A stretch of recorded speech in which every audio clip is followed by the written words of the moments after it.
Hello lovelies and welcome to this week's video. Today we will be talking about Rhiannon. It's been a while since we discussed a goddess. This time it will be on a dark goddess and dismantling what the patriarchy has created, but it is a goddess that is extremely empowering nonetheless. So let's get to it. So this is actually the picture of Rhiannon that I keep on my altar. It's actually the Beltane Rhiannon, which is one of the days that she is celebrated. Beltane, and then July 4th is actually Rhiannon's day that she is celebrated. So those are her 2 days. She's a Celtic Welsh goddess. She is the goddess of the moon, of fertility, of rebirth, of wisdom, magic, transformation. Creativity is a really big one with her. Beauty. And then she is associated with the other world, which is similar to with like Hecate and Lilith when we talked about the underworld, or that it's similar. But anyways, so being that she's associated with the other world, she is a dream goddess and a goddess of death. So she is also widely known as the divine queen of fairies, and this will be tied into her story, which I will get into shortly, which has to do with who her parents were and what kingdom she came from originally prior to getting married. She's also the patroness of poets, and she herself is known to have this beautiful, beautiful voice that is seducing and just can bring anybody joy. She's also, even though she's the goddess of the moon, she's also the ruler of the sun, and she was first born at moonrise. She sings the living to sleep into their melodic nursery rhyme, which is so strange since we talked about Lilith prior, and Lilith is the associated with the word lullaby. I don't know. I like finding the associations between the goddesses that I really, really like working with. So, anyways, she's an enchantress, which we will see in the story of Rhiannon that will be discussed today. She's strategic and gifted and sometimes ruthless. She can raise the dead with her song as well, so not only is it used for bringing you to sleep and bringing joy and seducting, but it also can be used for necromancy. She's pretty much a goddess that embodies pretty much everything. She's about grounding. She's very ruthless. She's patient. She's resilient.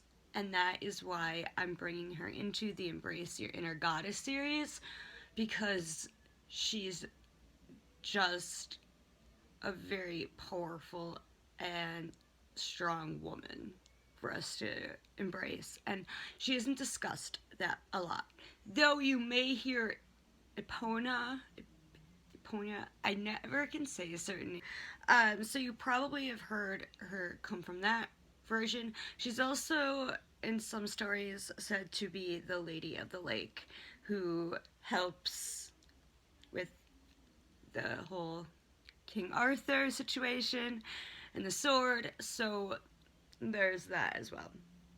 So she herself is typically, though in this picture it is her Beltane image, and she's kind of used as the maypole. She's typically dressed in gold, riding a white horse with birds, songbirds around her. So a lot of times when you see symbols or symbolic representations of her, it is the white horse or 3 birds. It's a triple sign. I have another image of her from one of my goddess books that I have here, and here you can see her in wearing gold and with the white horse and then the purple of royalty. So So the story that we're going to be discussing about Rhiannon today is the story of love. And this story shows her strength. It shows her wanting to make her own decision and her own choice. It shows her being this enchantress, the seductor, the one that chooses the mate, and he doesn't choose her. He doesn't go and woo her, but she is being a strong woman and telling him, going against her parents' pre-designed and organized marriage, which for this time period in which her story derives from is extremely, like, in your face. I mean, I don't know how more feminist that could get for that time period. It also shows her resilience and that love can overcome some extremely horrible things. So, her royal parents were the fairy king and the fairy queen, and they ruled the fairy kingdom. And they had already, like I said, organized this whole marriage, and she was meant to marry this guy, but she didn't want to marry him. She didn't have any feelings for him. And anyways, she every day would get up at dark and go to the stables and get her white horse, who was already groomed and fed before she'd get there, and they'd have to go into the sky each morning. And through this process, sometimes different dreams would come into her head, both hers and other people's. And on this particular morning, she had a dream that just wouldn't go away, that really bothered her, that kind of associated with her childhood. And this shows, and she didn't let it get to her. She just continued on her job as a princess, a goddess, what have you, and just told herself that you can control your emotions. She's learned that, but that replacing negative thoughts with positive thoughts instead is the much better way to do. So that's lesson number 1 from her, is that you should be able to control your emotions, that you as a woman do not have to fit the stereotype of being emotional and whatever, that you can learn how to replace negative emotions and you don't have to stay stuck. You can grow and learn and just move forward. And that's one of the things that she's good to call for, which I'll get into at the end. She was taught by her father, whom she was the most close to growing up, that one should have a rational mind. And through her studies of mathematics and physics and using a rational, logical mind and controlling of emotions, while also being extremely creative and artistic, learned how to be a great trickster and a great magician. She did this every day, where she'd go off at dark into the sun, day to day. But there was another very important day. So we learned lesson number 1. Now this goes into the bigger story.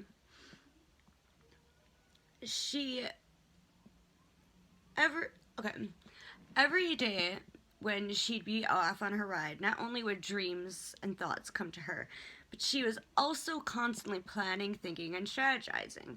And at this moment, her goals and her dreams did not align with her parents' goals and dreams.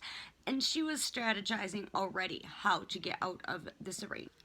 And recently, she had heard of this prince from another land, Prince Powell.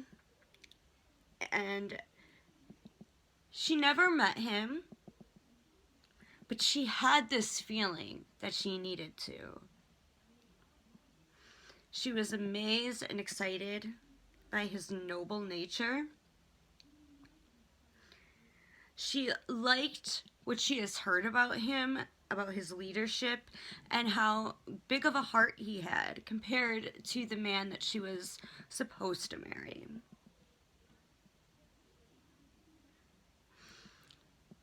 On this particular day, However, she overheard that he had become king. When she had overheard this, she realized how taken she truly was by him. Though she had never met this man, she just knew intuitively that this was supposed to be the man that she was actually supposed to be with. So, shortly after hearing the news, on this day, Paul and his main men, his companions, his crew, I guess you could say for lack of a better word, decided to go on this mound that was full of grass and flowers, pretty magical, that was known to be a powerful place of the spirits. And it was also known that because of his roots and his being, he was at high risk being there, because either something very horrible can happen to you being there, or something very mystical and happy and enjoyable could occur. So his men were a little concerned about him wanting to take this trip, because he just became king, and who knows what could occur. This was a place that was... So one day she finally returned, but no matter how quickly he tried to reach her, she would just be vanished. She was gone. So he tried to go after her, and his horse became exhausted, and he finally called out for her, in which she responded, "You could have saved your horse's energy and made him feel a little better if you would have called me out before you had to chase me," or something to that extent. Various stories say different lines. It's basically just to get to the, When she said this, he thought to himself, this is no ordinary woman. This woman is of intrigue. This woman is strong. She is different. I need her. This is the woman of my dreams. So used to these women that were overtly flirtatious and would just throw themselves at him, but she wasn't like that. She created a distance. She created mystery for him. He then went and presented himself at her father's court.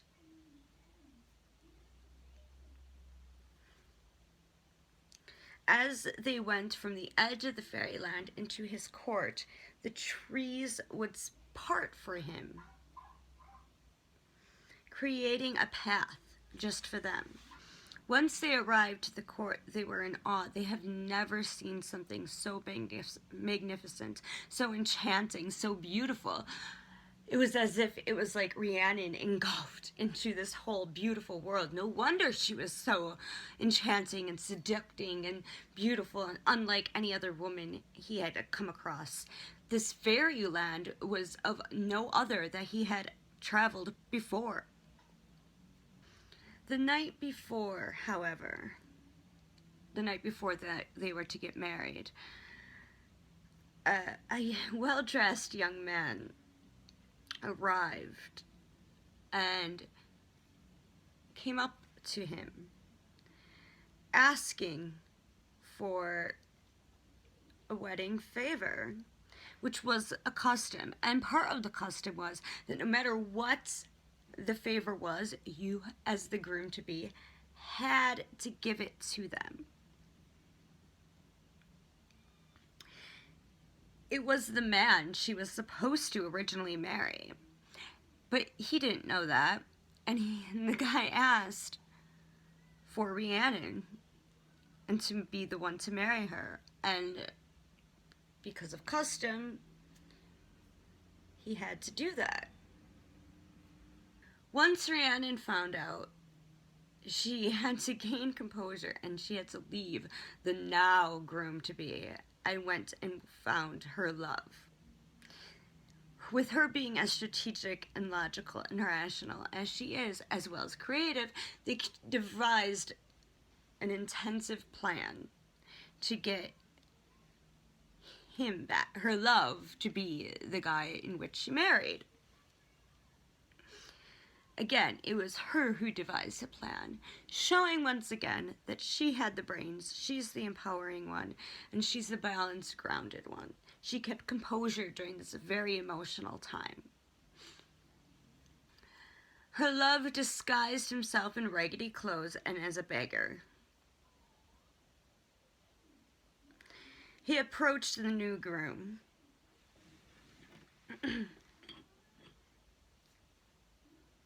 This time he was asking for something himself. He asked only for enough food to fill his little bag that he had carrying.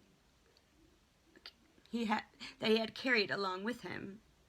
That was from Rhiannon's magical world. But of course, the groom-to-be did not know this. And so the beggar kept asking and asking and asking for more and more food and kept filling it and filling it. He then complained that the beggar was going to eat their whole wedding feast.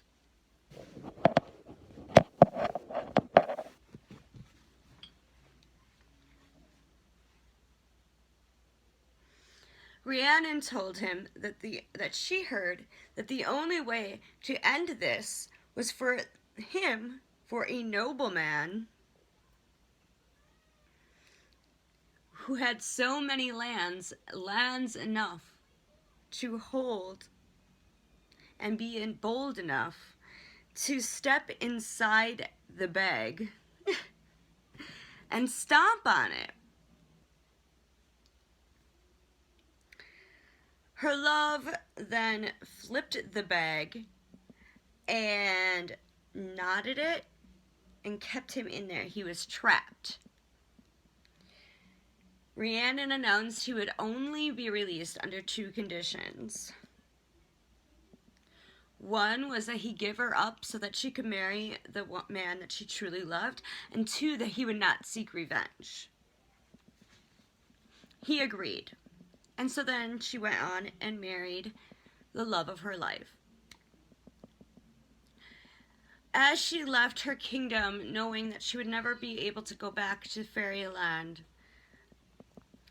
when they arrived to his court, she was welcomed with open arms due to her beauty, her sweetness, her energy, and how courteous she was. They for 6 female servants to assist with the baby and pretty much be the main caretakers. One night, as Rhiannon was sleeping, they were supposed to stay up and take care of the baby, but they fell asleep as well. And when they awoke, the baby had been missing. So what they did so that they wouldn't get in trouble was they killed a puppy, took the puppy's blood, wiped it all over Rhiannon, and put the bones of the puppy next to Rhiannon, and told the king and the kingdom that Rhiannon had killed, and in some stories, eaten her own baby. Because of this, the king had ruled and sentenced her to 7 years of being locked up. She took the punishment without complaint. She did not complain once. She did not debate. She did not fight. She just took it. She embraced it, essentially, and did the best she could due to the circumstances, and just went along with it. This was her life now. And that's another lesson you can learn from Rhiannon, is acceptance of negative circumstances, that no matter how horrible things may turn, to just accept, not dwell, not complain, not be overdramatic, but just accept and have strength. Due to this courage and strength that she embodied, more and more servants and more people in the kingdom started to respect her again, and she regained respect. In the autumn of the 4th year, 3 strangers appeared. 1 man, 1 woman, and 1 child. They were well dressed and they were noble people. As part of her duty during this sentence, Rhiannon had to greet people at the gate to the courts. So Rhiannon rose to greet them.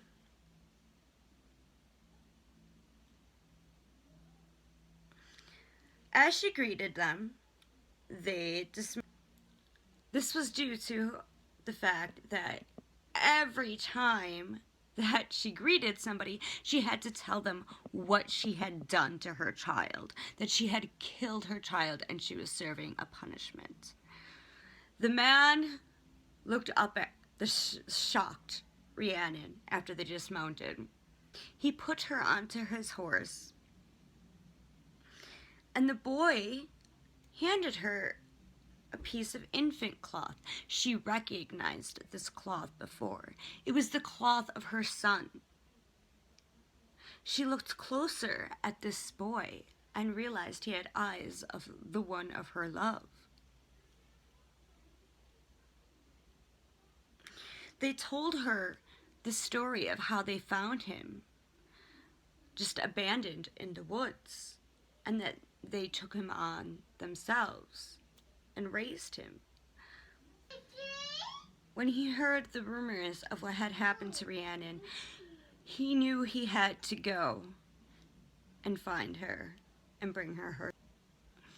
After this, the child was brought to the king, and the king immediately knew this was his son, and due to this, Rhiannon was freed, and they essentially lived happy ever after. She forgave him, and she didn't hold any resentment towards him at all. Well, traits of just not having any negative disdain, that she was above it. She's above it all. She is the better man. This story itself tells us how empowering she is of a woman. It reminds us of the healing power of humor and time. It also tells us that forgiveness can cause healing, and that there's no point of dwelling on the negative and all the wrongs and the things that we could be resentful for, while we can just enjoy our lives with the little time that we have. Rhiannon is a goddess of movement and change, who comforts us in times of crisis and of loss. She is there. She gives us strength. Now, this story is extremely touching because I feel like no other goddess or woman could be like this. There's always some type of resent or some type of revenge, but not with Rhiannon. Rhiannon is like this pure soul from the fairy realm. I'm not going to go deep into the meaning of this story. I think that y'all can grasp why this story is so important. And also the whole her being the Lady of the Lake obviously also kind of coincides with this.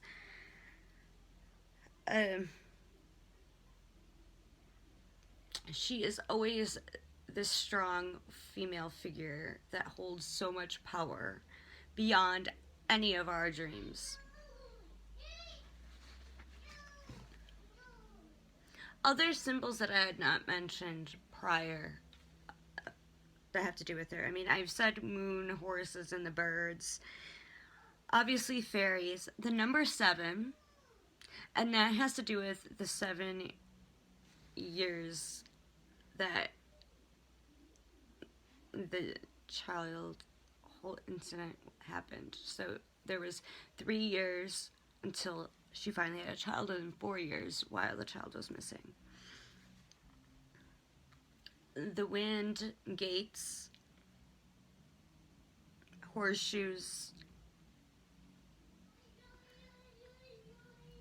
badgers, frogs, puppies, which is sad, but it is associated with her. Hummingbirds and dragons. and unicorns, so anything really mystical.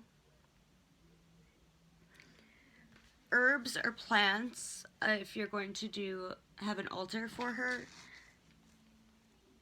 Daffodils, cedar and pine,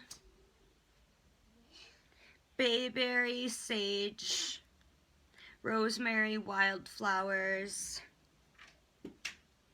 and narcissus. My kid's in the background. Essential oils that can be used, or incenses. Sandalwood,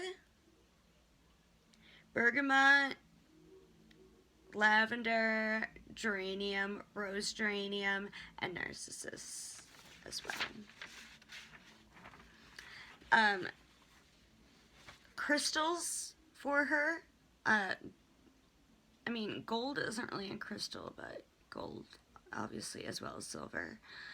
Moonstone, crystal quartz, ruby, garnet, particularly red, bloodstone, turquoise, which is also one for Lilith, and amethyst, as well as tiger's eye. Did I say tiger's eye already? I don't know. Colors, so for altar colors and candles, dark green, maroon, gold, silver, black, charcoal, gray, and ruby red. And the last thing I'm going to leave you with are some of the invocations or affirmations that you can call out to Rhiannon whenever you need her, or when you're kneeling at your altar or using her. So one is, free me, Rhiannon, from worrying about pleasing others, and help me learn to stay on my path. Again, it's free me, Rhiannon, from worrying about pleasing others, and help me learn to stay on my path.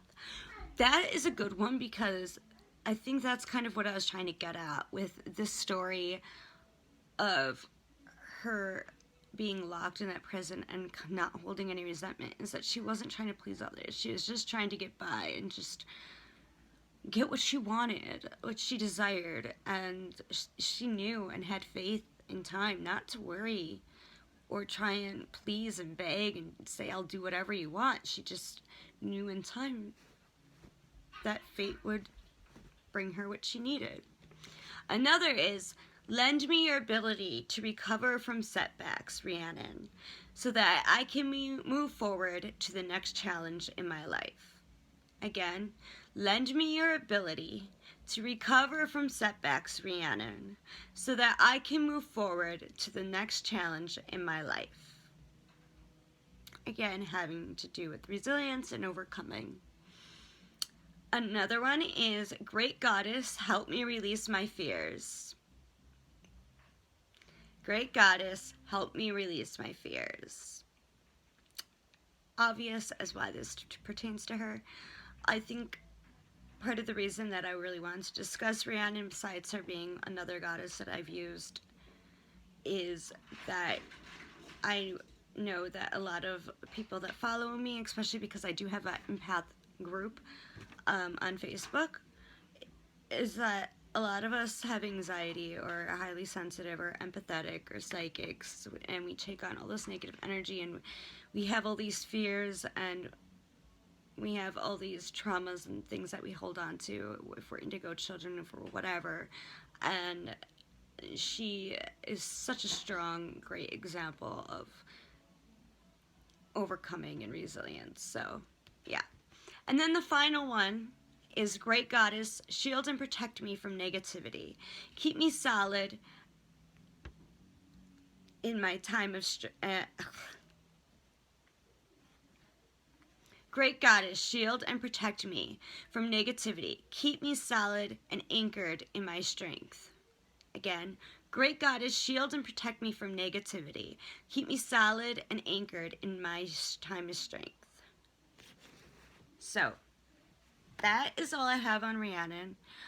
Write in the comments if there's a goddess that you'd like to hear about. I'm not sure what series I'm going to do next for my video. I'm getting back in the swing of things since the semester is over. I'll be doing more videos. So yeah, leave suggestions. I might do Isis. Might do Artemis. I have so many that I plan on doing. The Morrigan. So just leave whatever below. I hope that you enjoyed this video. And if you did, please like and subscribe. I really appreciate it. Check out my store. And yeah, I love you all. Like, subscribe, and you can always press that bell button so that you get notified. But you don't have to.